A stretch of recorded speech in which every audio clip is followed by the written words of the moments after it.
সহজ ইমানদারের মৃত্যু হয় কেমনে রে মুসলমান? শোনো,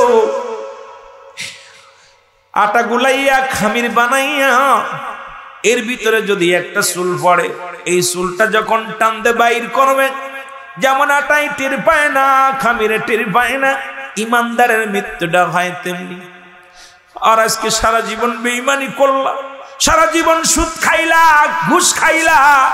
কার জন্য তুমি সুদ খাও? কার জন্য সুদ ঘুষ খাও? কার জন্য জিনা করো? কার জন্য ব্যভিচার করো? রে মন, একবার চক্ষু দুইটা বন্ধ করে দেখো। আজকে ক্ষমতার লোভে কত মানুষ মায়েরা দিলা, ক্ষমতার জন্য, চেয়ারের জন্য কত কি করলা।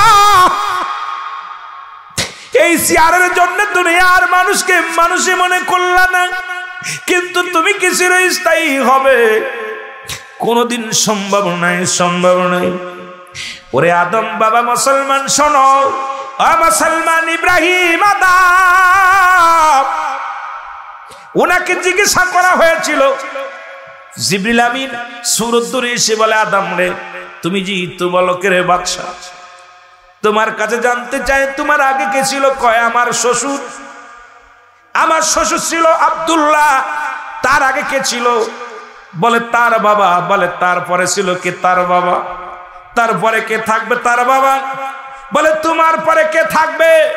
আমার পরে আমার কলিজার টুকরা সন্তান থাকবে।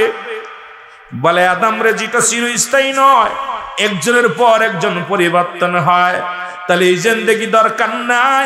তুমি এমন একটা জিন্দেগি করো, এমন একটা জীবন করো, যে জীবনে গেলে শান্তি আর শান্তি চিরস্থায়ী হবে, সেই জীবনের চিন্তা করো।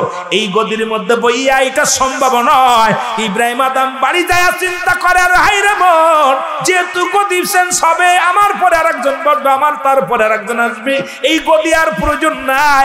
আমি দেশ ছেড়ে চলে যাব জঙ্গলে, আমি আল্লাহর গোলাম হতে চাই, আল্লাহর গোলাম হতে চায়। ইব্রাহিম আদম এই দুনিয়ার বালকের বাচ্চা হইয়া রাজত্ব ছেড়ে চলে গেল জঙ্গলে আল্লাহকে পাওয়ার জন্য। আর আমরা এখন দুনিয়া খোঁজার জন্য নামাজ ছেড়ে দিই, দুনিয়া খোঁজার জন্য হজ ছেড়ে দিই, দুনিয়া খোঁজার জন্য ইবাদত ছেড়ে দিই, দুনিয়া খোঁজার জন্য হারামকে ধরতেছি রে মুসলমান, হালালকে ছেড়ে দিতেছি। দুনিয়ার জিন্দেগির প্রেমে পড়িয়া সব কিছু ত্যাগ করে দিছি শুধুমাত্র দুদিনের দুনিয়ার জন্য। জোরে জোরে বলেন ঠিক কিনা? এই মৃত্যুর যন্ত্রণার কথা বলতে যা বলতেছিলাম গো, ঈসা ইবনে মরিয়ম, মরিয়ম আলাইহিস সালাম মা সন্তানকে ডাকতে বলে, বাবা ঈসা, তুমি আমার দুনিয়ার কিছু ফল এনে দাও। উনি ফল আনলেন। এই ফল আনার জন্য যখন রওনা দিলেন, এসে দেখে মা দুনিয়ার মধ্যে নাই। আজরাইল আলাইহিস সালাম হাজির হয়ে গেছে ঈসা আলাইহিস সালামের মায়ের কাছে। মা মরিয়ম আলাইহিস সালামের কাছে চলে আসছে, সালাম দেয়, আসসালামু আলাইকুম মরিয়ম। মরিয়ম ওয়ালাইকুম আসসালাম। কে গো তুমি? বলে আমি আজরাইল। বলে কিসের জন্য আসছেন? বলে আপনার রূহটা নেওয়ার জন্য আসছি। বলে আজরাইল রে, আমার কলিজার টুকরা আমার ঈসা বাজারে গেছে, একটু সময় দাও, আসার একটু সুযোগ করে দাও। আসবে, আমি মা, দুঃখিনী মা, কয়েকটা কথা বলবো আমার সন্তানের সাথে, একটু সুযোগ দাও। আদম আলাইহিস সালাম বলে, মারিয়াম, আমি সময় দিতে পারবো না, কারণ আর সময় হবে না, দুনিয়ার বুক থেকে তোমার বিদায় নিতে হবে। মরিয়ম কয়, বাবা আজরাইল, আমাকে একটু সুযোগ দাও, বেশি না, সামান্য একটু সুযোগ দাও। আমার বেটা আসবে, আমি শুধু তারে বুঝায় বলে চলে যাব দুনিয়া থেকে। আমি ছাড়া আমার বেটার শরিয়াতে কেউ নাই, দুনিয়ায় কেউ নাই। আমার বেটারে আমি একটু বুঝায় যাব। আজরাইল কয়, মরিয়ম রে, তুমি মরণকে বড্ড ভয় করো, ভয় করে লাভ নাই, তোমার সময় শেষ। আমি আজরাইল এখন নিয়ে যাব। মরিয়ম আলাইহিস সালামের রূহ বাইর হয়ে গেল, আজরাইল সালাম নিয়ে চলে গেলেন। ঈসা আলাইহিস সালাম দুনিয়ার মধ্যে আসিয়া দেখে মা দুনিয়ার মধ্যে পড়ে আছে। ডাক দে, বলে মা। মা কোনো কথা বলে না। ঈসা নবী বলে, মা গো, ও মা, যা দেখে মা দুনিয়ার মায়া ছেড়ে চলে গেছে। ডাক দে, বলে মালিক, তুমি আমাকে মৃত্যুকে জীবিত বানানোর ক্ষমতা দিয়েছো, আল্লাহ এই মুজিজা তুমি দান করেছো। আল্লাহ এখন আমার মাকে একটু জাগায়া দাও, আমি একটু মার সঙ্গে কথা বলতে চাই। ঈসা আলাইহিস সালাম মাকে ডাক দিলেন, সঙ্গে সঙ্গে মা জেগে উঠলেন। মা জাগা পর বলতেছি, ঈসা রে বাবা তুমি আইছো? কই মা আমি আইছি, তুমি আর নাই গো মা। মা বলে বাবা ফল নিয়ে আইছো, ফল দাও। কই মা দুনিয়ার ফল আর তোমার কপালে নাই, কারণ মা গো দুনিয়াতে আর তুমি ফল খাইতে পারবা না। তোমাকে জাগাইছি শুধু একটা কথা জানার জন্যে, তুমি যেহেতু একজন নবীর মা, আমি জানতে চাই তোমার মরণটা কেমনে হয়েছে। তোমার কি আসানে মৃত্যু হয়েছে নাকি কষ্টে মৃত্যু হয়েছে? মরিয়াম ডাক দিয়ে বলে, ঈসা রে আমার রূহটা নিয়ে গেছে, আমার দেহটা জর্জরিত রে, আমার পুরো অঙ্গ প্রত্যঙ্গ ব্যথা যন্ত্রণা। এ দুনিয়ার মানুষ শোনো। ঈসা আলাইহিস সালাম ডাকতে বলে, আল্লাহ আমার মা একজন নবীর মা, আমার মা দুনিয়ার মধ্যে একজন জান্নাতি মা, তুমি তারে কষ্ট দিয়া দুনিয়া থেকে রূহটা নিছে আজরাইল। আল্লাহ কয় যারে জিবরিল যা আমার নবীরে বুঝায় তার মার মৃত্যুটা কেমনে হয়েছে। আদরের সাল্লাল্লাহু জিবরিল আমিন এসে বলে, হুজুর আমি আপনার সামনে হাজির। এ জিবরিল আমার মায়ের মৃত্যু হয়েছে কেমনে বলো। আদরেল কয়, হুজুর আল্লাহর কসম করে বলি আপনার মায়ের মৃত্যু হয়েছে মায়ের বুকে দুধ খাইতে খাইতে সন্তান যেমনি ঘুমায়া যায়, শুধু আমি মাথার উপরে হাতখানা রেখেছিলাম, কোনো কষ্ট দিই নাই, কোনো দুঃখ দিই নাই, জানটা বাইর করেছি অতি আসানে। ঈসা নবীর মা আজরাইল রে, এই মৃত্যু যদি এত কঠিন হয়, যাদের তুমি জোর করে ছিনিয়ে নিবা জানটা। আজরাইল বলে, মারিয়াম আসমানে আমার মাথা, জমিনের মধ্যে আমার পা, আমি আজরাইল এত বড় দানব, দুনিয়ার সমস্ত পানি যদি আমার মাথায় ঢেলে দেয়া হয়, একটু পানি জমিনের মধ্যে পড়বে না। আমি এত বড় দানব রে, শুধু ইমানদারের রূহ বাইর করার জন্য জমিনের মধ্যে আসি, মুনাফিক জাহান্নামীদের রূহ বাইর করার জন্য আমি আজরাইলের জমিনের মধ্যে নামা লাগে না। আমি আসমান থেকে এমন একটা উকি মারি, এমন একটা ধমক দিই, রূহটা বাইর হয়ে যায়, কলিজাটা ফেটে যায়, চোখটা বড় হয়ে যায়, জিহ্বা বাইর হয়ে যায়, পায়খানা করে দেয়। আমি আজরাইলের ধমকের সঙ্গে সঙ্গে এই দুনিয়ার কলিজাটা ফেটে রূহটা বাইর হয়ে চলে আসে। জোরে বলা যাবে না আল্লাহু আকবার। এই জমিনটা আমি চূর্ণ বিচূর্ণ করে দিব, এই জমিনের মধ্যে যত মাটি আছে মাটিগুলো পুড়ে হয়ে যাবে তামা। ও মস্তান সাহেব শোনো, মেম্বার সাহেব শোনো, চেয়ারম্যান সাহেব শোনো, এমপি সাহেব শোনো, মন্ত্রী সাহেব শোনো, নেতারা শোনো, নেত্রীরা শোনো, আল্লাহর ঘোষণা কি? আল্লাহ কয় বান্দা এই জমিনটা আমি চূর্ণ বিচূর্ণ করে দিব। কোরআন কি বলে ভালো করে শুনে নাও রে মুসলমান, শোনো। কোরআন বলতেছে বান্দা শোনো, এই জমিনটা আমার আল্লাহ চূর্ণ বিচূর্ণ করে দিবে। এই জমিনের মাটিগুলো পুড়াইয়া আমার আল্লাহ তামা বানাইয়া দিবে। জমিনে যত পানি আছে সব পানিগুলো পুড়ে হয়ে যাবে ছাই, জমিনটা পুড়ে হয়ে যাবে তামা। যেদিন কিচ্ছু বলতে কিচ্ছু থাকবে না, সেদিন থাকবে শুধু আমার আল্লাহ। এই জন্য গোলামি করব কার? আস্তে না জোরে। দাসত্ব করব কার? আস্তে আওয়াজে এগুলো জোরে হবে না, আস্তে হবে। গোলামি করব কার? দাসত্ব করব কার? আইন মানব কার? এরে মুসলমান, সব কিছুর মালিক কে? আরো জোরে বলেন কে? আজকে আমি মাঝে মাঝেই বলি আলোচনার মধ্যে, তুমি সুদ খাইয়া সম্পদ করলা, ঘুষ খাইয়া সম্পদ করলা, পরের জমি দখল কইরা নিলাম, পরের হাওয়ার বিল দখল কইরা তুমি সম্পদ কইরা নিলাম। এই দুনিয়ার সম্পদ খাবে লোকে, তোমার দেহ খাবে পোকে। একবার মরে দেখ না, মজাটা আছে রে মুসলমান। একবার চক্ষু দুইটা বন্ধ করে দেখ, এই দুনিয়ার সম্পদ লোকে খায়া নিবে, তোর ছেলে ভাগ করে নিবে, মেয়ে ভাগ করে নিবে, বিবি ভাগ করে নিবে। এই দুনিয়ার সম্পদ নিয়ে মারামারি হাঙ্গামা লাগবে রে। গত মাসে দেখেছি দিলাম, এ মুসলমান, বাংলাদেশের মুসলমান শোনো, বাংলাদেশের কোথায় বিশাল একজন আইনজীবী, কোথায় মুসলমান সুপ্রিম কোর্টের আইনজীবী, উনি 10 তলা বাড়ি করেছে, আজকে 3টা ছেলে লন্ডন আমেরিকার জমিনে বৃদ্ধাশ্রমে যাইয়া কান্দারে কয়, ও আমার আল্লাহ, আজকে আমি এত টাকা উপার্জন করলাম, একটা ছেলে মানুষ করতে পারি নাই, আলেম বানাতে পারি নাই, আজকে লন্ডন আমেরিকায় আজকে মুসলমান, এই লোকটার মৃত্যু হয়েছে, গত সপ্তাহে মৃত্যু হয়েছে, এই মৃত্যুটা মুসলমানের লাশটা পর্যন্ত তার জায়গায় মাটি দেয় নাই। ওরে মুসলমান, ঢাকার শহরে এই না বস্তিখানার মধ্যে তার কবর হয়েছে, একটু কবরের জায়গা পাই নাই। ছোট ছেলে কয় আমার বাড়িতে দেওয়া যাবে না, বাড়ি নষ্ট হয়ে যাবে। মেজ ছেলে কয় দেওয়া যাবে না, বাড়ি নষ্ট, বাড়ির পজিশন নষ্ট হয়ে যাবে। বড় ছেলে কয় পজিশন নষ্ট হয়ে যাবে। যাদের জন্য তুমি মুসলমান শুই না নাও, যাদের জন্য তুমি এত অন্যায় করলা, এরে ঘুষ না নিলে তুমি উকিল কথা বলো না, তুমি ঘুষ না নিলে চেয়ারের মধ্যে তুমি কত টাকা খাইয়া আইন পরিবর্তন করেছো, কত টাকা খাইয়া মানুষের বিরুদ্ধে তুমি মামলা লড়েছ, কত টাকা খাইয়া মানুষের ফাঁসির রায় দিয়েছ। আজকে কোথায় কই মানিকের মতো যখন ধরা পড়বা, মানিক এখন বুঝছে মানুষকে মিথ্যা আসামি বানাইয়া, এ সুমন এখন বুঝছে মানুষকে মিথ্যা আসামি বানাইয়া মানুষকে কষ্ট দিলে কি হয়। আজকে সেই জালে দুনিয়ার মধ্যে একটা পড়েছে, আখেরাতেও পড়বে। জোরে জোরে চিল্লায় বলা যাবে না, ঠিক কিনা?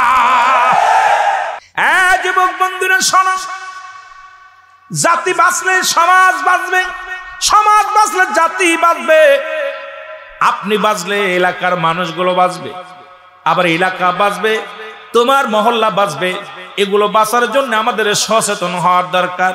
নবীজির আখলাক, নবীজির চরিত্র, নবীজির গুণগুলো আমাদের মধ্যে যদি না থাকে, ইসলামের বিধান মানবা, ও মুসলমান, ইসলামের বিধান কিছু মানবা, কিছু মানবা না। তুমি কেমন মুসলমান? ইসলামের বিধানগুলো মানতে হবে মুসলমান। এই বিধান যদি না মেনে চলে যাও, মরণের ভয়। রাসূলুল্লাহর এক সাহাবীর কথা আমার মনে পড়ে গেল। এক যুবক সাহাবী প্রতিদিন রাসূলুল্লাহর পিছে সালাত আদায় করে, নামাজ আদায় করে। আর ওই মসজিদের পাশে এক সুন্দরী মহিলা, সুন্দরী মেয়ে ওই যুবকের প্রতি আকৃষ্ট হয়ে গেল। যুবককে প্রতিনিয়ত তাকে কি করে, মুসলমান পিছন থেকে সামনে থেকে সব দিক থেকে ডিস্টার্ব করে। ডাকতে বলে, যুবক রে, আমার রূপ যৌবনের অভাব নাই, একবার তোমারে চাই। যুবক বলে, না, আমি রাসূলুল্লাহর সৈনিক, আমি ইসলামের সৈনিক, আমি আল্লাহর গোলাম। এই দুনিয়ার মধ্যে অন্যায় পথে আমি পা বাড়াইতে পারবো না, সম্ভব নয়। কারণ আমি যদি অন্যায় করি ইসলামের কলঙ্ক হবে, আমি যদি অন্যায় করি রাসূলুল্লাহর কলঙ্ক হবে, আমি যদি অন্যায় করি কোরআনের কলঙ্ক হবে। সুতরাং আমরা মুসলমান, মুসলমান শোনো। একদিন রাসূলুল্লাহ আলোচনা করতে করতে রাত হয়ে গেল। ঈশার সালাত আদায় করে নবীজি সাহাবীদেরকে নিয়ে আলোচনা করতেছিলেন।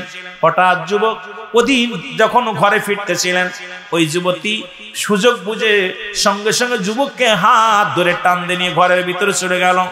প্রেমের কি করলেন? অফার দিলেন, প্রেমের পায়গাম দিলেন, কিন্তু যুবক প্রত্যাখ্যান করলেন। যুবক কি করলো? মা, আমার অনেক মা বোনের আছে, তাদের একটু শোনানো লাগবে, আমি আস্তে আস্তে যাবো, ঘুরাইতে হবে। মুসলমান গভীর মনোযোগ, যেহেতু শেষ রাত, এই বছরের জন্য শেষ মাহফিল, আপনাদের কিছু কথা বলতে হবে। তারাও বসে আছে চাতক পাখির মতো, মাদেরও কিছু কথা বলা লাগবে। আমার বাবারা শোনো, চক্ষু দুইটা বন্ধ করে বলে, ইয়া রাব্বুল আলামিন,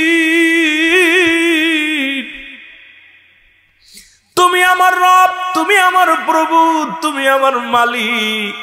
আল্লাহ ইজ্জতের মালিক, সম্মানের মালিক। আল্লাহ গো, আমার হাবিব বলেছে, এই দুনিয়ার মধ্য থেকে যিনি পাপ কার্য করবে, এই আমার নবীজির কাছ থেকে শুনেছি, ওই কিয়ামতের ময়দানে কঠিন শাস্তির বিধান, জিনাকারী শাস্তির বিধান হবে। আজকে মুসলমান শোনো, সেই জিনার কথা, অন্যের কথা যুবকের অন্তর ভিতরে লেগে গেছে। যুবক চোখের পানি ছেড়ে কান্দারে বলে, আল্লাহ, আল্লাহ, দেহের মধ্যে জান্ডা থাকা খালি যেন অন্যায় না করি। যুবক বেহুশে জমিনের মধ্যে পড়ে গেল। জোরে জোরে চিল্লায়া বলা যাবে না আল্লাহু আকবার। যুবক জমিনের মধ্যে পড়ে গেলেন। জমিনের মধ্যে পড়া পর, এ বন্ধুগণ শোনো, এবার মহিলা চিন্তা করছে মারা গেছে যুবকটা, তাকে হাতাশিং করে টান দিয়া রাস্তার কর্নারে ফেলে দিয়ে আসলেন। ওখান থেকে ফজরের সালাত আদায় করে নবীর সাহাবীরা ফিরতেছিলেন। যুবককে চিনতে পারিয়া ওনাকে নিয়ে চলে গেলেন, বাড়ির দিকে নিয়ে গেলেন। বাড়িতে নিয়ে যেয়ে যুবকের বাবার হাতে দিলেন। অনেক তদবির করলেন, ডাক্তার কবিরাজ দেখাইলেন, সুস্থ হলেন না। 3 দিন পরে যুবকের জ্ঞান ফিরলেন। জ্ঞান ফেরা পর রাতের অন্ধকারে বাবাকে বলে, বাবা গো আমাকে একটা কাগজ দাও। বাবা কাগজ দিলেন। একটা কলম দাও, আমার একটা কলম দাও। কলম দিলেন, কাগজের মধ্যে লেখলেন, বাবা গো আমি যদি অপরাধ করে থাকি, কারণ পৃথিবীর মধ্যে জীবিত বাবা, বাবা গো সন্তান, তার বাবা সন্তানের হক, পিতার হক হলো 14টা, এর ভিতরে 7টা হক হলো দুনিয়ার মধ্যে জীবিত থাকতে, 7টা হক হলো ইন্তেকালের পরে। বাবা গো আমি তোমার কলিজার টুকরা সন্তান হয়ে একটা আদায় করতে পারলাম না। বাবা আমি যদি মারা যাই, আমার মরা লাশটা যেন দুনিয়ার কেউ না দেখে। দুনিয়ার মধ্যে বাবা গো আমার কোনো গোরস্থানে মাটি দিবা না, দুনিয়ার কোন গোরস্থানে আমার মাটি দিবা না। আমার আব্বা জান আমি যদি মারা যাই, দুনিয়ার কোন মানুষকে জানাবা না। রাতের অন্ধকারে ঘরের মধ্যে কবর খুঁড়বা, কবর খুঁড়ে আমার কবরটা তুমি ঘরের মধ্যে দিবা। বাবা গো শুধু তাই নয়, কাফনের কাপড় তুমি গোসল করাবা, তুমি দাফন করাইবা, কাফন পরাইবা। দুনিয়ার কোন মানুষ যেন আমার লাশটা দেখতে না পায়। বাবা গো এই কথা বলিয়া যুবক মারা গেলেন। বাবা কি করলেন? ইজাতে গোসল করাইলেন, কাফন পরাইলেন, দাফন করাইলেন। ঘরের মধ্যে কবর খুঁড়ে তার মাটি দেওয়া হয়ে গেল। রাসূলুল্লাহ 1 দিন নয় 2 দিন নয়, কয়েকটা দিন পার হয়ে গেল। নবীজিকে জিবরিল আমিন এসে বলে, হুজুর হুজুর গো আপনার সেই যুবক সাহাবীর দিকে একটু লক্ষ্য করেন না, কটা দিন আসে না। নবী হঠাৎ করে সালাম ফিরাইয়া নামাজ শেষ করিয়া বললেন, সাহাবীরা রে, আমি নামাজ শেষ করার পর বললেন, আমার সেই যুবক সাহাবী কই? বলে, হুজুর আমি জানি না। হুজুর আমরা জানি না, কেন আসে না? তো হুজুর বললেন, তোমরা খবর নাও কোথায় আছে সে, কোনো মেহমান বাড়ি গেছে কিনা। বলে, হুজুর আমরা খবর নিছি সে বাড়িও নাই, কোনো মেহমান বাড়িও যায় নাই। নবী কয়, আমি নিজে যাব। রাসূলুল্লাহ নিজেরাও না হয়ে গেলেন সাহাবীর বাড়িতে। রাসূলুল্লাহ চলে গেলেন সাহাবীর বাড়িতে। বাড়ি যা সালাম দিলেন, আসসালামু আলাইকুম আলাল বাইত। এ মুসলমান শোনো, ঘরের ভিতর থেকে আওয়াজ আসলো, আলাইকুম আসসালাম ইয়া রাসূলুল্লাহ ইয়া হাবিবাল্লাহ। নবীজি ভিতরে প্রবেশ করলেন। নবীজি বললেন, আমার সাহাবীর বাবা, আমার সাহাবী কই? বলে, হুজুর আমি জানি না। বাবা সন্তানের লাশ কাঁধে নিচে যে বাবাগুলো, সেই বাবা জানে।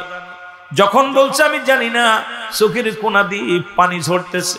নবী বলেন, ও আমার সাহাবীর বাবা, তুমি জানো না, তবে তোমার কেন চোখে পানি? বলে, হুজুর সন্তান আজ কয়টা দিন কোথায় গেছে আমি বলতে পারবো না। নবী বলেন, কি হয়েছে বলো। বলে, আমি বলতে পারবো না। আমার নবী হঠাৎ করে মাটির দিকে লক্ষ্য করে দেখে রে, ঘরের মধ্যে নতুন মাটি খোঁড়া। নবী বললেন, সাহাবী বাপ তোমার এই ঘরের মধ্যে নতুন মাটি খোঁড়া কেন? বলি, ইয়া রাসূলুল্লাহ ইয়া হাবিবাল্লাহ, আমি আর আপনার কাছে আর লুকাবো না। এই যে নতুন মাটি খোঁড়া দেখছেন, এই মাটির ভিতরে কবর, এই এখানে আমার কলিজার টুকরা সন্তানকে চিরবিদায় করে দিছি, এখানে আমি দাফন করে রেখেছি। আমার নবী ডাকতে বলেন, সাহাবীর বাবা, আমার সাহাবী মারা গেছে, তুমি আমারে বলো নাই। আমার সাহাবী কি তুমি দাফন করেছো, কাউকে যে কেউ জানে না। দাফন পড়াইছো, কেউ জানে না। কি হয় মারা গেল, কেউ জানে না। অথচ আমার কাছে একটু খবর দিতে পারতা, আমি নবী। বলি, ইয়া রাসূলুল্লাহ, কেন মৃত্যু হলো, কেমনে হয়েছে, কি হয়েছে আমি কিচ্ছু বলতে পারবো না। একখানা চিঠি লিখে দিয়ে গেছে, চিঠিখানা আমি একমাত্র আমি বলতে পারবো। রাসূলুল্লাহর কাছে চিঠিখানা আনলেন। নবীজি চিঠিখানা পড়ে দেখেন, ইয়া আমার আব্বাজান, আমি আপনার কলিজার টুকরা সন্তান, আপনার হক আদায় করতে পারি নাই, আমারে আপনি মাফ করে দিবেন। আমি যদি মারা যাই, রাতের অন্ধকারে আমারে দাফন করবেন, কাফন পরাবেন। পৃথিবীর কোন গোরস্থানে আমার মাটি দিবেন না, পৃথিবীর কোন মানুষ যেন জানতে না পারে। আমার নবীজি চিঠিখানা পেয়ে চোখের পানিগুলো ছেড়ে দিয়ে বললেন, ও আমার সাহাবীর বাবা, আমার সাহাবী এমন অপরাধ করেছে, আমার সাহাবী এমন অন্যায় করেছে, যে কারণে রাতের অন্ধকারে তারে মাটি দিতে বলছে, যে কারণে দুনিয়ার মানুষের দেখাইতে বারণ করেছে, যে কারণে দুনিয়ার কোন স্থানে দাপন করতে বারণ করেছে। বলি ইয়া রাসূলুল্লাহ, ইয়া হাবিবাল্লাহ, এই চিঠিতে কি লেখছে আমি কিচ্ছু বলতে পারবো না, জানতেও জানিও না। জিবরিল আমিন দৌড়ে আসলেন, এসে বলে ইয়া রাসূলুল্লাহ, ইয়া হাবিবাল্লাহ, শোনেন গো নবী, ও আমার মায়ের নবী, একটু শোনেন। নবী বললেন বলো। বলে হুজুর গো, ওই একটা মেয়ে তার প্রেমে পড়ে যায়, সেই মেয়ের ঘর যে যা পর মেয়ে তাকে জিনার জন্য, তাকে নষ্ট করার জন্য অনেক চেষ্টা করেছিল। যুবক চক্ষু দুইটা বন্ধ করে ইয়া রাব্বুল আলামিন বলে চিৎকার মেরে দুনিয়া থেকে বেহুশ হয়ে গিয়েছিল। এরপরে তাকে হাতাশিং করে রাস্তার বাইরে ফেলে দেওয়া হয়েছে। ইয়া রাসূলুল্লাহ, ইয়া হাবিবাল্লাহ, অন্য সাহাবীদের মাধ্যমে তার বাসায় নিয়ে যাওয়া হয়েছে। হুজুর ওই ছেলেটা মনে করছে ওই মেয়ের ঘরে সে ধরা পড়ছে, এই লজ্জায় সে বলছে বাবা গো, যদি দুনিয়ার মানুষ জানে অমুকের ঘরের মধ্যে যা মৃত্যুবরণ করেছে, আমার নবী আপনার পরে কলঙ্ক আসবে, ইসলামের কলঙ্ক হবে। ইয়া রাসূলুল্লাহ, ইয়া হাবিবাল্লাহ, এই কারণে সে বলছে আমার রাতের অন্ধকারে যদি মারা যায়, মারা গেলে রাতের অন্ধকারে আমার দাফন করাবেন। ইয়া রাসূলুল্লাহ, ইয়া হাবিবাল্লাহ, দুনিয়ার কোন গোরস্থানে শোয়াইবেন না, কারণ মানুষ বলবে ওই যে সেই জিনাকারী যুবকের কবর, এটার জন্য ইসলামের কলঙ্ক হবে। এই কারণে ইয়া রাসূলুল্লাহ, ইয়া হাবিবাল্লাহ, এই দুনিয়া থেকে বিদায়ের আগে এই চিঠিটা লেখা গেছে। আমার নবী দোয়া করলেন, দুটি হাত উঠায় দোয়া করিয়া বল আল্লাহ, আমার সাহাবীকে তুমি জান্নাত দাও, সে আমার ইসলামকে এত ভালোবাসে। এ মুসলমান গভীর মনোযোগ, সে আমি নবীকে এত ভালোবাসে, আমার আল্লাহকে এত ভয় পায়, দুনিয়ায় জীবন দিয়া গেছে, জিনা করি নাই, ব্যভিচার করে নাই, আল্লাহ গো তাকে তুমি জান্নাত দিয়ে দিও। নবী সুপারিশ করে দোয়া করে চলে গেলেন। এ মুসলমান শোনো, এরপরে চলে গেলেন ওই মহিলার ঘরে। মহিলার ঘরে যায় নবী দাঁড়াইলেন। এবার নবীকে দেখা পর মেয়েটা ভিতর থেকে বলে ইয়া রাসূলুল্লাহ, ইয়া হাবিবাল্লাহ, আমাকে একটু পবিত্রতা দেন, গোসল করব, ওযু করব। নবী ওযু করা শিখায়া দেন। নবীজি বলে দিলেন, ওযু করলেন। বলেন ইয়া রাসূলুল্লাহ, ইয়া হাবিবাল্লাহ, ইসলাম যত প্রিয়, মুসলমান যে জিনাকারী করে না, জিনা করে না, মুসলমান যে ব্যভিচার করে না, মুসলমান যে কোনো নারীর পাগল না। ইয়া রাসূলুল্লাহ, ইয়া হাবিবাল্লাহ, আমি বুঝতে পেরেছি আমি একজন অমুসলিম। ইয়া রাসূলুল্লাহ, ইয়া হাবিবাল্লাহ, আপনার যুবককে আমি আলিঙ্গন করেছিলাম, আপনার যুবককে আমি প্রেম নিবেদন করেছিলাম, কিন্তু ইয়া রাসূলুল্লাহ একবার সে আমার রূপ যৌবনের দিকে তাকাই নাই, একবার আমার দেহের দিকে তাকাই নাই। জীবন দিয়ে প্রমাণ করে দিয়ে গেলেন কুরআন সত্য, ইসলাম সত্য। ইসলাম জিনাকারীকে সমর্থন করে না, ইসলাম জিনাকারীর অমুসলমান শোনো, ইসলাম বেগানা মহিলাকে সমর্থন করে না। আজকে যদি ওয়াজ করি, বাংলাদেশের অনেক আলেম ধরা পড়ে যায় মুসলমান, কারণ এই শরীয়তে বেগানা মহিলা নিয়ে অনেকে চাকরি করে রে মুসলমান। আমার বড় কষ্ট হয়, কারণ বেগানা পুরুষের চেহারা দেখা হারাম, বেগানা মহিলার চেহারা দেখা হারাম। আজকে রিজিকের তারুণ্যায় পড়ে এত জিনা করতেছো, অফিসের মধ্যে বেগানা নারী, অফিসের মধ্যে বেগানা নারী, চাকরি জীবনে বেগানা নারী, অসংখ্য বেগানা নারী নিয়ে ওয়াজ করতেছ, আবার মুসলমান আসিয়া বড় বড় ফতোয়া দিতেছো। বড় কষ্ট হয়, কারণ এই সমাজের, এই সমস্ত নোংরা সমাজের মুখে লাথি মারো, ইসলামের বিধান পরিপূর্ণভাবে নজরে বলেন ঠিক কিনা? এই মহিলা বলি ইয়া রাসূলুল্লাহ, আমাকে কালেমা পড়া দেন, আমি মুসলমান হয়ে যাব, কারণ আমি অমুসলিম থাকবো না।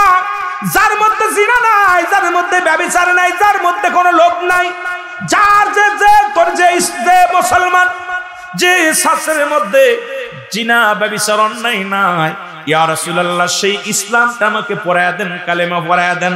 নবীজি বলেন পড়ো লা ইলাহা ইল্লাল্লাহ মুহাম্মাদুর রাসূলুল্লাহ।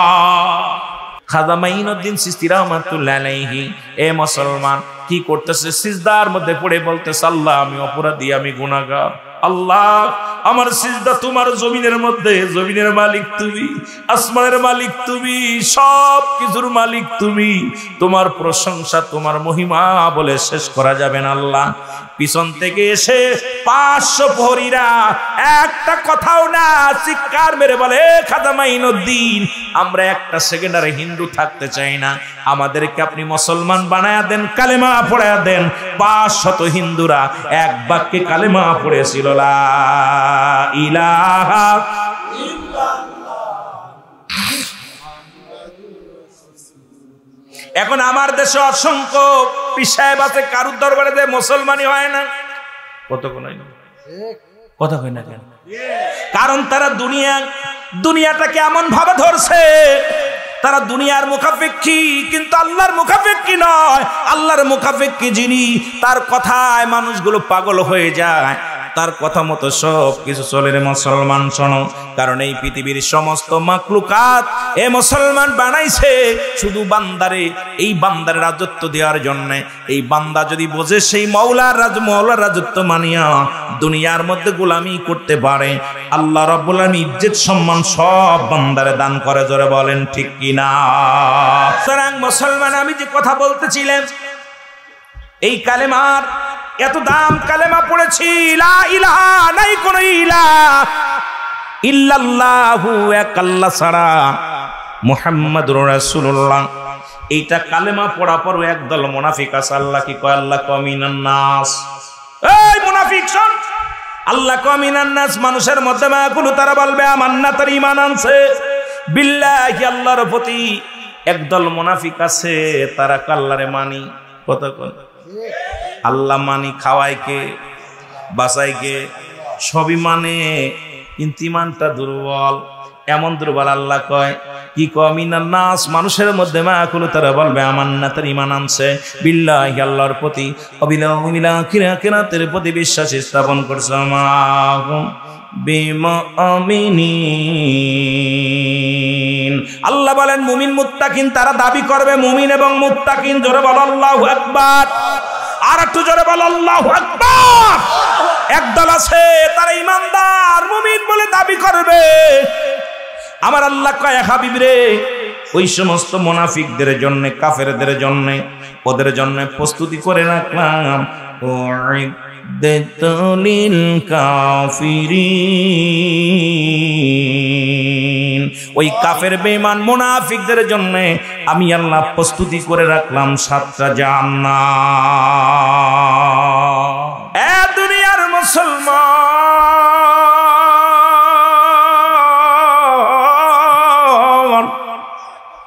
এই জীবন নয়, এমন একটা জীবন আসবে যে দেশে গেলে মানুষের বিচার হয়, যে দেশে গেলে মানুষের হিসাব হয়, যে দেশে গেলে মানুষ আর কোনোদিন ফিরে আসে না। সেই দেশটার নাম হলো কবর জগৎ। জোরে বলেন ঠিক কিনা? আর মানুষের মৃত্যু হয় 2টা টাইমে গো, একটা হলো রাতের বেলা, একটা হলো দিনের বেলা। আল্লাহ দিন শুরু করেছে নামাজ দিয়া, রাতও শুরু করেছে নামাজ দিয়া। আমি আমার আলোচনার দিকে আগায়, তারপরে আবার যাব ওদিকে সময় ফেলে। দিন শুরু করেছে আল্লাহ নামাজ দিয়া, রাত শুরু করেছে আমার আল্লাহ নামাজ দিয়া। দিনের শুরু হলো ফজর, বান্দারে 2 রাকাত সুন্নাত নামাজ তুমি আদায় করলা। নবীর পক্ষে যদি থাকতে হয় সুন্নাত মানা লাগবে কি লাগবে না? জোরে বলেন লাগবে কি লাগবে না? নবীর পক্ষের মানুষ যদি 3 বেলা দাড়ির মধ্যে শেপ লাগাও, নবীর কথা বললে চোখ দিয়ে পানি আসে, নবীর পক্ষের লোক বইলা দাবি করো। এর মুসলমান কত লোক দেখলাম আউলাদে রাসূল বইলা দাবি করে, 30 বার শেপ হয়, সে আবার কেমনে আউলাদে রাসূল হয়? জোরে বলেন ঠিক কিনা? বিড়ির মধ্যে, মুখের মধ্যে বিড়ি দিয়া টান লাগা দেয়, মুখে মুখে কয় আমি আউলাদে রাসূল, আমি মুসলমান। এর ভণ্ড প্রতারকের দলেরা শোন, ভালো কইরা শুইনা না রে মুসলমান, শুইনা লা। এর 2 রাকাত সুন্নাত নামাজ তুমি আদায় করলা, সঙ্গে সঙ্গে তুমি হয়ে গেলে আমার নবীর প্রেমিক। এবার 2 রাকাত ফরজ নামাজ তুমি আদায় করলা, সঙ্গে সঙ্গে তুমি হয়ে গেলে আমার আল্লাহর গোলাম। এখন যদি রাত দিনের বেলা তোমার মৃত্যু হয়, তুমি হবা আমার নবীর প্রেমিক, আল্লাহর গোলাম। এখন আল্লাহর গোলামি করলা না, নামাজ পড়ো না, শরীয়তের বিধান মানো না, বলো আমি আল্লাহর গোলাম, আল্লাহর গোলাম। এ গোলাম তোর যদি গোলামি করতে হয়, এ গোলাম তোর যদি আমার মাওলার হুকুম মানতে হয়, নামাজ ছেড়ে দিয়ে কেমনে গুরিশ বুঝি আসে না? জোরে বলেন ঠিক কি? এখন আল্লাহর গোলাম হইতে লাগলে নামাজের দরকার আছে কি না? আসতেইছে। নামাজের দরকার আছে কি না?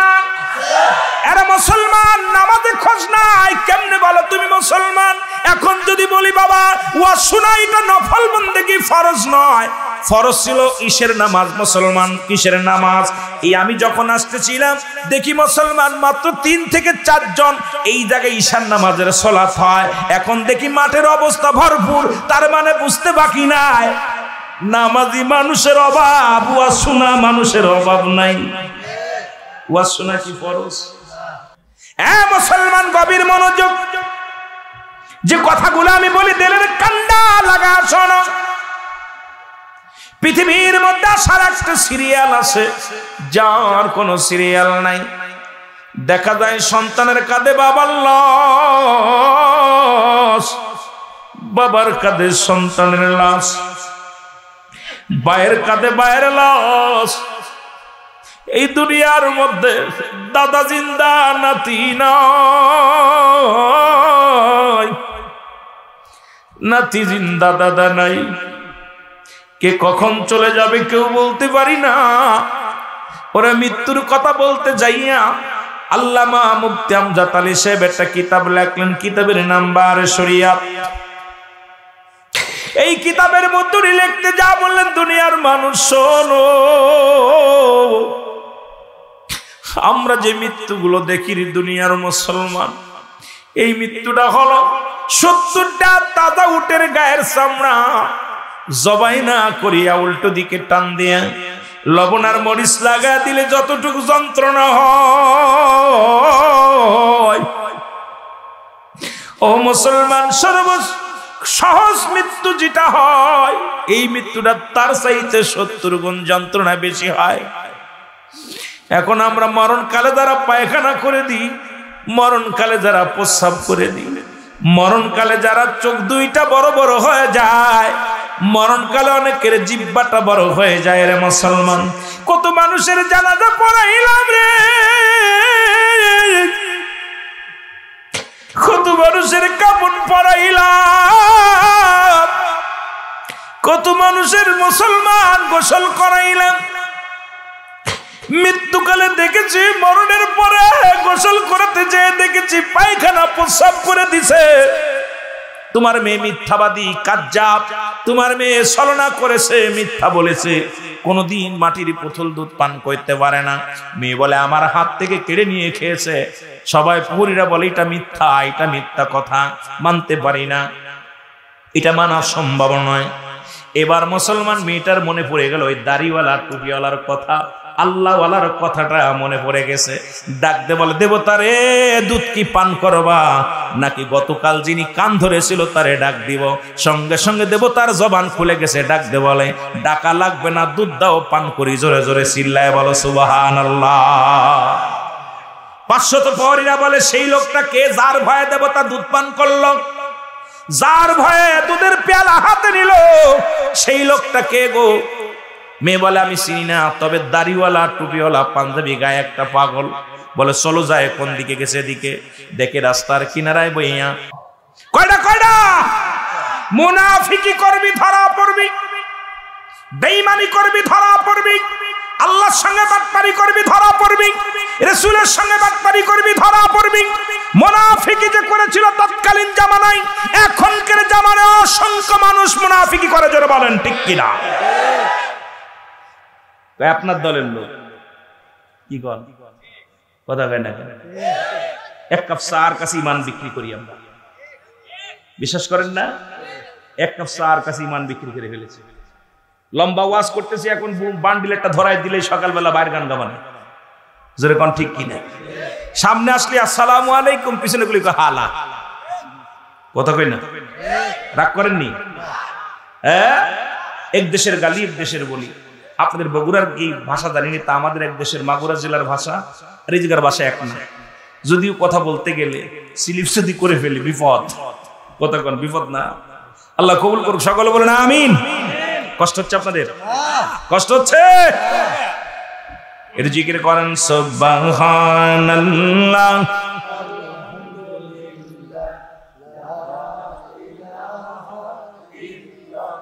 ঠেলা ঠেলি সাব্বাত, ওই সব নিয়ে বাদ। এখন কার পাঞ্জাবি বড়, কার টুপি বড়, 5 কলি 6 কলি, বড় টুপি, লম্বা টুপি, ছোট টুপি সব বাদ।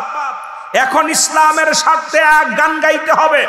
এখন আর সময় নাই কে কোন তরিকার লোক, কে কোন দলের লোক। মুসলিম মিল্লাতকে অগ্রসর করতে হলে, কোরআনের আইন চালু করতে হলে এককভাবে হবে না। আমাদের ঐক্যের অভাব থাকলে আর কোরআন চালু হবে না। জোরে বলেন ঠিক কিনা? এটাকে চালু করলে কে কোন পীরের মুরিদ, ওই পীরের মুরিদের কাছে যাওয়া যাবে না, ওরে ঘৃণা করতে হবে, ওই দলের লোক ওরে ঘৃণা করতে হবে না। আমরা মুসলিম মিল্লাতের কাছে দাওয়াত দিব কোরআনের। জোরে বলেন ঠিক কিনা? আলিয়ার সঙ্গে কমির মিল নাই, কমির লগে আলিয়ার মিল নাই। কথা কোন ঠিক কিনা? হলো কি রাগ করেন? এখানে কমি মাদ্রাসা আছে, আমি মুহতামিম গেছিল আমার সাথে দেখা করতে, কথা বলছে। আমাদের ভিতরে হলো কি, ওরাও যে কোরআন পড়ে আমরাও সেটা পড়ি, ওরাও যে হাদিস পড়ে আমরাও সে হাদিস পড়ি, ওরাও যে বাবারা ওরা যে কেবলা বানাইছে শরিয়াতের কেবলা কাবা, আমাদেরও কেবলা কাবা। ওরাও রমজান মাসে রোজা রাখে, আমরাও রোজা রাখি। ওরাও জিলহজ মাসে হজ করে, আমরাও করি। ওরাও কি করে, দান ধ্যান করে, আমরাও করি। ঠেলা ঠেলে কিসের আমার বুঝি আসে না। জোরে বলেন ঠিক কিনা? এত ঠেলা ঠেলি কি? কথা কন ঠিক কিনা? এইটার মতের বিরোধিতা করতেই আমি আমার বড় কষ্ট হয়। এর লগের মিল নেই। নবী বলছে বাল্লাহু কিলাফ। এই দুনিয়াটা হলো পচা দুর্গন্ধ মরি।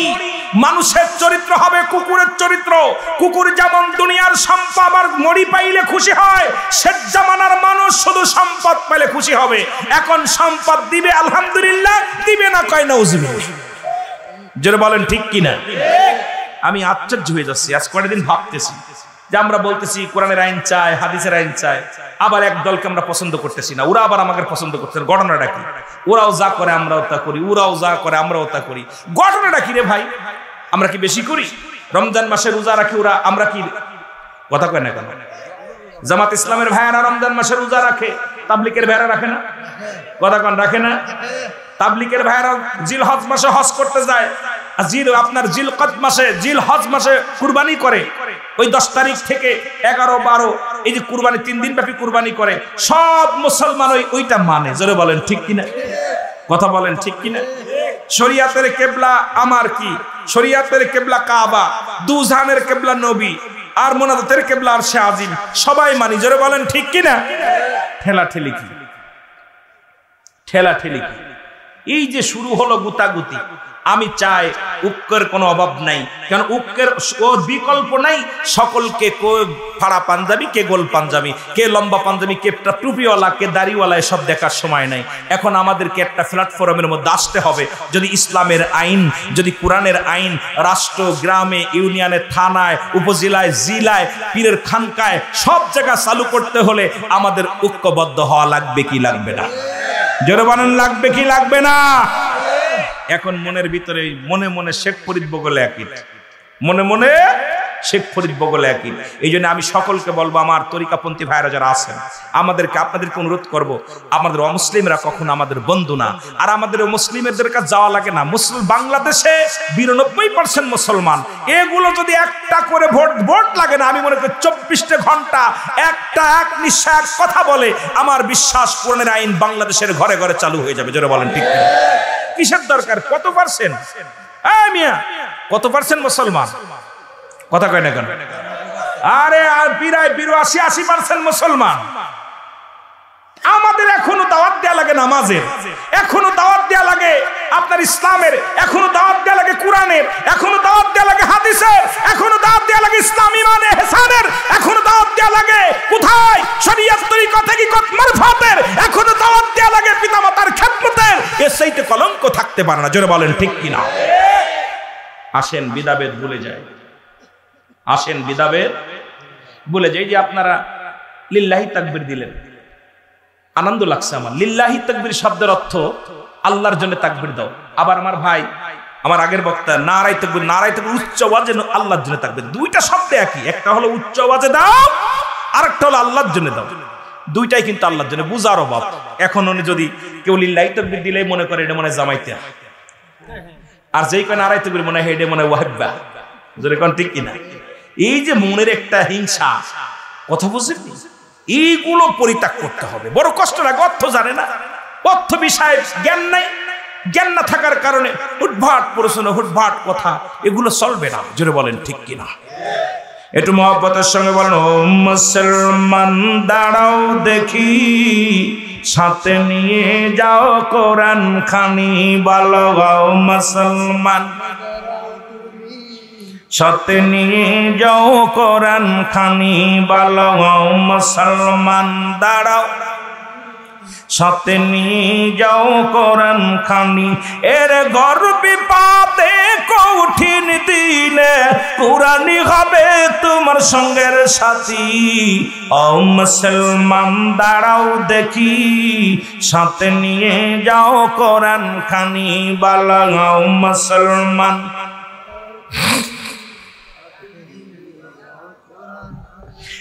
আমি আজকে ঢুকছি, ঈশার নামাজ হচ্ছে, ঠিক এই জায়গায় এইটুক মনে হচ্ছে 5-7 জন পিছনে দাঁড়াইছে, ইমাম সাহেব পড়াচ্ছে। কথা বুঝলেন? যেটুকু আমি দেখলাম রাস্তা থেকে অনুভব করছে। এখন যদি বলি বাবা তোমরা ঈশার নামাজ কয়জন পড়ছো, আমি লজ্জা দিতে চাই না, আমি লজ্জা দিয়ে কাউকে আঘাত করে কথা বলি না। আমার একটা অভ্যাস, বাংলাদেশে কাউকে গালি দিয়া কাউকে আঘাত করে কথা বলা আমি শিক্ষা পাইনি। কারণ আমি যাদের সমস্ত আমার যারা উস্তাদ ছিল তাদের থেকে আমি ওয়াজ যা শিখেছি, যেটুকু পারবো দিনের কথা বলবো। হিদায়াতের মালিক আমি না, হেদায়েতের মালিক কোনো নবী না, হেদায়েতের মালিক কোনো পীর সাহেব নাই, হেদায়েতের মালিক স্বয়ং আল্লাহ। জোরে বলেন ঠিক কি? নবী যদি হেদায়েতের মালিক হতো তাহলে আবু জেহেলের কপালে কালেমা যুক্ত। কথা কয় না কেন?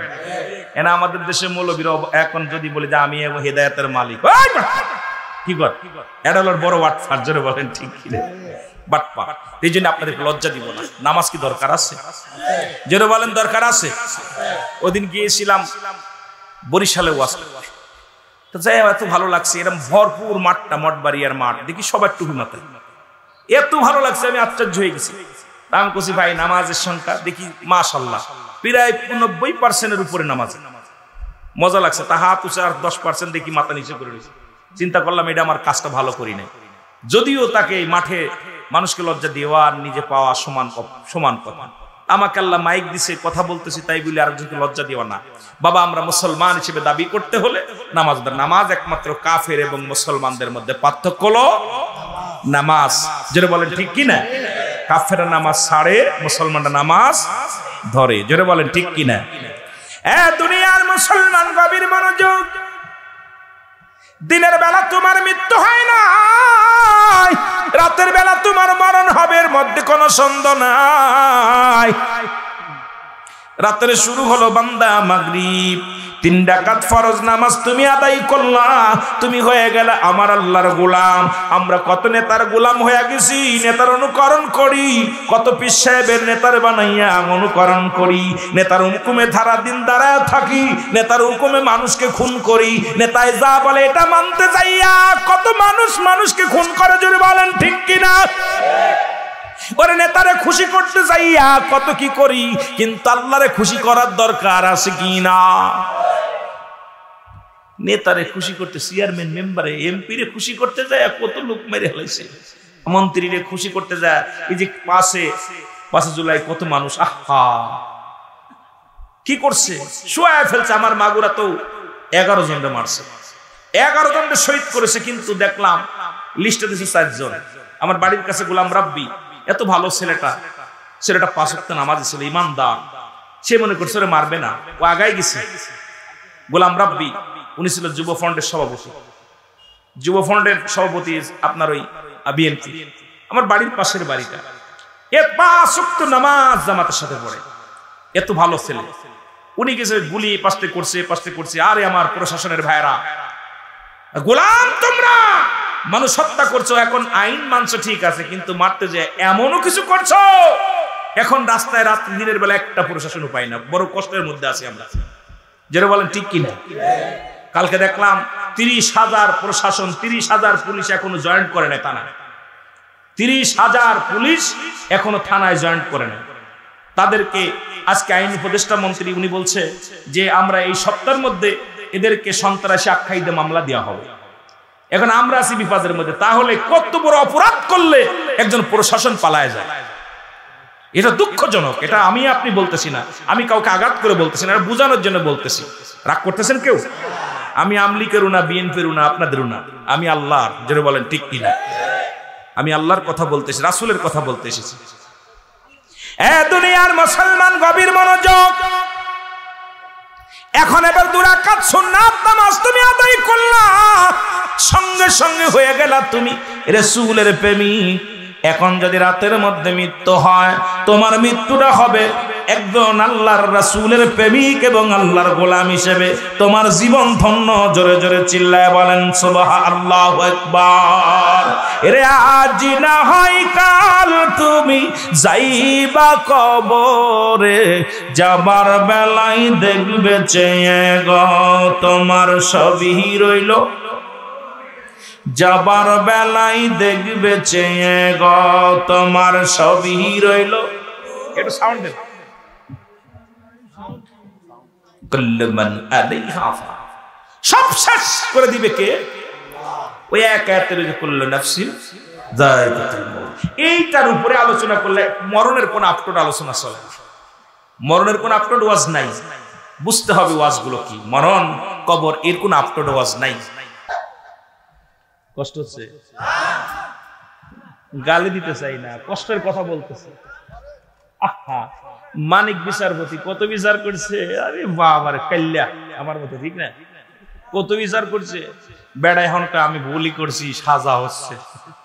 এগুলো যদি না করতাম রে, বলছে আমি করি নাই, উপর থেকে চাপ ছিল।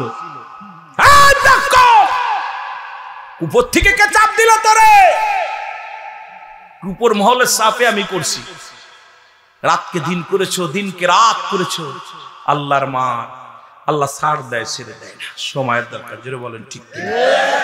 এর দুর্নীতির ওই ডাকরায় বসে জাহির করে জ্ঞান, কলম দিয়া কামাই টাকা, আবার ধরে সাধুর ভানোরা। শিক্ষিত শয়তানোরা, শিক্ষিত শয়তানোরা, শিক্ষিত। আমার সাথে কইতে পারবেন না? পারবেন কইতে? এ যুবকেরা পারবে কইতে? এর দুর্নীতির ওই আকড়ায় বসে জাহির করে জ্ঞান। বলো দুর্নীতির ওই আকড়ায় বসে জাহির। এর কলম দিয়া কামাই টাকা, কলম দিয়া কামাই টাকা, আবার ধরে সাধুর ভানোরা। শিক্ষিত। আরো জোরে বলেন, ওরা শিক্ষিত শয়তান। ওরা হলো জাতির নাকি মহামারী মহাতান, ফাইলে কলম ঠাকাইয়া চালায় ওরা নির্যাতন। আমার দেশের কত বেকার ঘুরে বেড়াচ্ছে, 60,000 ভারতের মানুষের চাকরি হয় এক প্রশাসনের মধ্যে। জোরে বলেন ঠিক কিনা? অথচ আমার ভাই বেকার, আমার ভাই বন্ধু কত চাচা বেকার, লেখাপড়া ডিগ্রি নিয়ে ঘুরে বেড়াচ্ছে। ওরা টাকা ছাড়া চাকরি হয় নাই, যদিও তারপরে মামা খালু হওয়া লাগছে। জোরে বলেন ঠিক কিনা? ওরা নাকি জাতির নাকি মহামারী মহাতান, ফাইলে কলম ঠেকাইয়া চালায় ওরা নির্যাতন। ঘুষের টাকায় ওদের ভুড়ি, ঘুষের টাকায় ওদের বুড়ি, করে যে টান টান। ওরা শিক্ষিত। আস্তে কইবেন না, জোরে কইবেন। ওরা শিক্ষিত শয়তান। ওরা আবার স্কুল কলেজের দিকটা ভাই দেখো না, চোখ মেলিয়া মেয়েরা সব পয়সাড়িয়া আছে শুধু প্রেম লইয়া। ঠিক না? ঠিক না? ঠিক না? খালি আর যোগ বি, বি যোগ বি, পাইলেও কি যোগের মধ্যে? জোরে কোন ঠিক কিনা? আইরে যোগ। এই যে এখানে হাই স্কুল আছে, দেখবেন প্রতিটা রুমে রুমে খালি যোগ আর যোগ, যোগ প্লাস, খালি যোগ যোগ। জোরে বলেন ঠিক? বিশ্বাস হয় না আপনাদের? গাছের মধ্যে প্লাস, গাছের মধ্যে যোগ লেখা কয় আর যোগ বি, বি যোগ সি। আমরা পারি না কিছু বুঝতে। কয় হুজুর এটা কি কয়? বিতে বাবু, বিতে বিথি। কথা বুঝলি? এটা যোগের মধ্যে ওরাই বুঝে, আমরা বুঝি না। জোরে কোন ঠিক কিনা? আবার স্কুল কলেজের দিকটা ভাই দেখো না, চোখ মেলিয়া ছেলেরা সব পয়সাড়িয়া আছে শুধু প্রেম লইয়া। আরে অস্ত্র যে তার সঙ্গের সাথী, অস্ত্র যে তার সঙ্গের সাথী, হইতেছে মস্তান। ওরা শিক্ষিত শয়তান, ওরা শিক্ষিত শয়তান। ওরা বিশ্বাস করবেন না, এই যে কিছুদিন আগে হলগুলো তল্লাশি করছে না, আমি আশ্চর্য হয়ে গেছি, একটা বই খাতা পাই না, খালি হকি স্টিক, রাইফেল, পিস্তল, কতক্ষণ আমদা, যেরকম ঠিকই না। হাই শোনার ছেলেরা এর হাতে একটা বই কত মানে খল খুইলা খুইলা খালি দেখে মাল, আর ঘটনাটা কি রে, আমি তো আশ্চর্য হয়ে গেলাম, এরা কি এইগুলো পড়া লাগে, স্যারেরা কি এইগুলো ট্রেনিং দিছিল? এই আয়ার আমদা, এই আপনারা দেখছেন না মিথ্যা না সত্য? এই যারা বলেন মিথ্যা না সত্য, ওই যে আমাদের আবু সাইদকে হত্যা করছে আপনার রংপুরে, আমি গেছিলাম গত সপ্তাহে রোকেয়া হলে, ওই হল, ওই পাশের এক হল থেকে বাইর করছে এইরকম ফাজা ফাজা রামদা, হকি স্টিক, আর এই যে মানে কি ওনাদের অফিস ছিল। আমি বলছি অফিসে তো চা প্যান্ডেল, চা থাকবো, কফি থাকবো, কিছু খাতা টাতা থাকবো, লেখাপড়া হয়তো জ্ঞান অর্জন করার জন্য কিছু বই থাকবো, দার্শনিকের বই, কারণ অ্যারিস্টটল, সক্রেটিস বই লেখা বলছে নট দ্য সেলফ, নিজেকে নিজে চিন্তা, মানার ফর নফস, নিজের চিনার জন্য হয়তো অফিসে বসে, স্পেশাল বসে কিছু পাওয়ার জন্য। এখন দেখি অফিসের মধ্যে বড় বড় কাটা রাইফেল, হকি স্টিক, এরপর রামদা, বাংলা অস্ত্র। আমি কই বাবা রে বাবা, কাম সারছে, এই নাকি পড়ালেখা হইতো দীর্ঘ 17টা বছর হইরা এই পাঠদান হয়েছে, তাহলে আমাদের অবস্থা কি হইবে? কথা কয় না কেন, কথা কয় না কেন? আমি কি মিথ্যা কথা কইতেছি না? এই মিথ্যা কথা কইলে আমি ধরবেন তো, হুজুর মিথ্যা কথা বলতেছে, মিথ্যা কথা বলতেছি। এ ভাই, এই বাবা বোঝে কত কষ্ট করে, আহারে এই যে কৃষক মানুষ কত কষ্ট করে সারা দিন ধরে আপনার শ্রম দিছে, শ্রম দিয়া টাকাগুলো ছেলেরে পাঠাইছে, মাসকে মাস প্রাইভেটের টাকা, এরপরে খাবারের টাকা, এরপরে হলের টাকা, পরীক্ষার ফি, এগুলো দিতে আমার বাবারা কত কষ্ট করেছে, জোরে বলেন ঠিক? আমার বাবারা গরিব মানুষ, কত ঠকে, কত ভ্যান চালক, রিক্সা চালকের স্বপ্ন থাকে ছেলে বিশ্ববিদ্যালয় পড়বে, এই এত কষ্ট করে টাকাগুলো পাঠায় ছেলেদের, সেই ছেলেগুলো সোনার ছেলেগুলো অমানুষদের সঙ্গে ঠিক হয়েছে না বাবা? এটা বাবা মার কষ্ট। এ যুবকেরা শোন, তোদেরও ছেলে মেয়ে তোদের কষ্ট দিবে, যেরকম আমাদের মুরব্বীদের দিতেছস, তোর ছেলে এরকম কষ্ট দিব, সেদিন বুঝবি, জ্বালানা বুঝবি তখন, জোরে বলেন ঠিক কিনা? এখন বুঝবি না, যখন নিজের মেয়ে আর একজনের লোক হাত ধরে বাইরে যাবে তখন, এখন তো পরের ডা নিয়ে আসতেছিস, কি কন ঠিক কিনা? পরের ডারে কি বানায়, মাল বানায় নিয়ে চলে আসতেছেন, একদিন আপনার মেয়ে যখন নিয়ে যাবে তখন বুঝবেন যে আপনার বাবা কত কষ্ট পেয়েছিল, জোরে বলেন ঠিক কিনা? হ্যাঁ, আর কেমনে কইব বাবা, কত বুঝেন? এগুলো কষ্ট হয় বলে কিছু কথা বলতে হয়, এই কষ্ট নিয়ে বুকের ভিতর অনেক কষ্ট, জোরে বলেন ঠিক কিনা? তুমি গালি দিতে চাই না, কাউকে মন্দ বলতে চাই না, কষ্টের কথাগুলো বলতেছি, আমার ছেলেরা, আমার জাতিকে বাঁচাইতে হবে, জোরে বলেন ঠিক কিনা?